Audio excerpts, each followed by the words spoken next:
অধ্যক্ষের আয়োজিত বাংলাদেশ ইসলামী ছাত্র সেনা ডুমুরিয়া শাখার আয়োজনে পবিত্র বদর দিবস উপলক্ষে প্রত্যেক বছরের ন্যায় এবছর ইফতার মাহফিলের উপস্থিত আছেন সম্মানিত সভাপতি, প্রধান অতিথি, সম্মানিত সুধী, রাহমানি ওয়া রাহমাকুমুল্লাহ ফিদ দারাইন।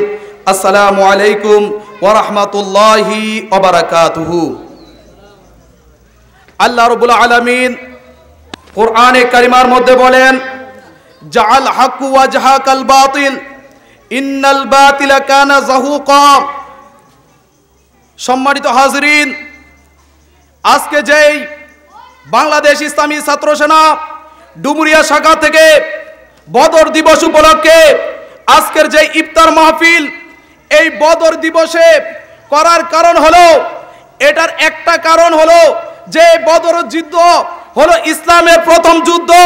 কারণ কি, এই যুদ্ধ যখন শুরু হয় তখন আল্লাহর হাবিব সরকারে মদিনা দু জাহানের বাদশা নবী রহমাতুল লিল আলামিন দুই হাত তুলে আল্লাহর কাছে দোয়া করলেন, আয় আল্লাহ, যদি আপনি এই দুনিয়ার মধ্যে ইসলামকে শ্রেষ্ঠ ধর্ম হিসেবে জীবিত রাখতে চান, তাহলে আজকে বদর যুদ্ধে আমাদের মুসলমানদেরকে বিজয় দান করুন। উচ্চ স্বরে বলুন না সুবহানাল্লাহ।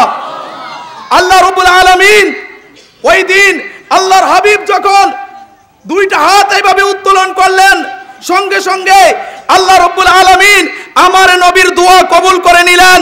সঙ্গে সঙ্গে ওই বদর প্রান্তরে লক্ষ কোটি ফেরেশতা এসে বদর যুদ্ধে মুসলমানদেরকে সহযোগিতা করেছেন। বলুন না আল্লাহু আকবার।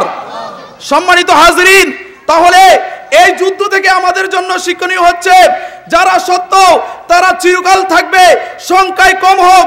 বদর যুদ্ধে সাহাবীদের সংখ্যা ছিল মাত্র 313 জন, কিন্তু কাফেরদের সংখ্যা ছিল 1000 জন, ঠিক কিনা? তাহলে সংখ্যায় কম হলো, ঘাবড়ানোর কোনো কিছু নেই। যারা মর্দে মুজাহিদ তারা একজনই যথেষ্ট, ঠিক কিনা? আমার ছাত্র সেনার ভাইরা, আহলে সুন্নাত ওয়াল জামাতের ভাইরা, আপনারা কখনো বিচলিত হবেন না। হক সব সময় হকে থাকে, আর বাতিল সব সময় বিদ্রোহিত হয়, ঠিক কিনা?